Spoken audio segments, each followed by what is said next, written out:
Hello, this is Jim with a special request on Hymn Treasures. I want to speak. I had a request for a song, "Blessed Be the Tie That Binds," and I will be singing that for you as well as reading you some history on this. The credited person who wrote the music is Hans Georg Nageli. It's a Swedish name, I do believe. No, Swiss. It's a Swiss. Um, so here it is. Here's the story behind it musically, and then I'll go with the words. Mason and George Webb joined in editing another collection called The Psaltery. The Psaltery. It's a songbook of hymns back in the 1800s. The other tune, Dennis, was attributed to Hans Georg Nageli. This is the tune. This is the tune name. It's Dennis, a Swiss music educator who influenced Mason. Dennis may have been suggested by a melody for O Selig, Wer for dir, which Nageli included in his Christliches Gesangbuch. Routley thinks the tune as we have it is really a Mason's composition. Okay, so basically, when we're talking about Mason, we're talking about Lowell Mason. He is the father of music education here in America. He started it by having songbooks, and he would go from community to community to teach music, and he would teach music to people, to children, as well as people around town. He would teach through hymns. Interesting thing. You want to go so secular with music in schools, and they want to separate God from schools and such. Yet, music education started at the church, and it started with God being taught in the schools. So it's kind of weird. And to this day, schools, secular venues, sing most of the classic liturgical pieces. Not your churches. I kid you not. You will not find any Bach. You will not find any Beethoven. You may find it in hymns and such with Ode to Joy. But other than that, you won't find anything behind the churches today. I don't know how many churches today would actually sing in the Hallelujah chorus, much less some of the high churches or whatnot. Interesting, isn't it, how our secular venues are teaching hymns and they're teaching liturgical music, and yet the churches are just going with praise and worship. Nothing wrong with praise and worship. Praise and worship has a place.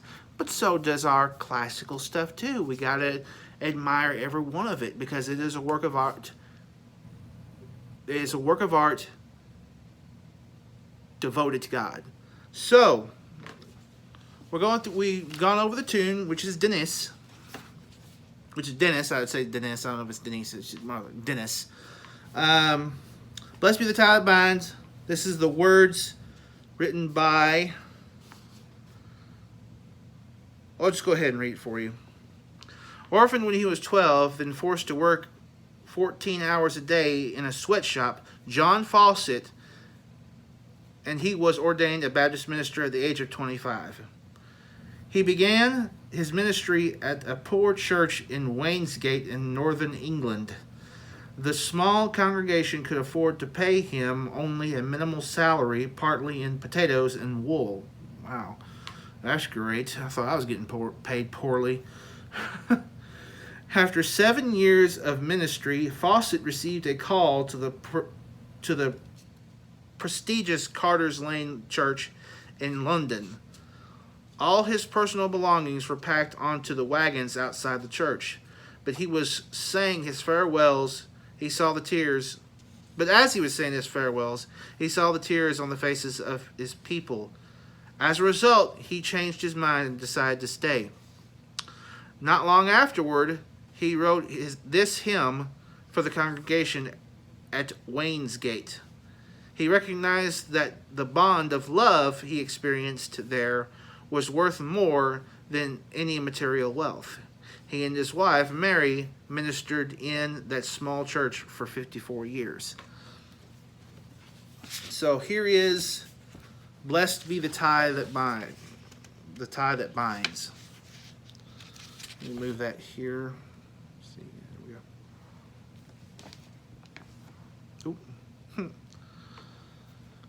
Blessed be the tie that binds the hearts in Christian love, the unity of heart and mind is like to that above.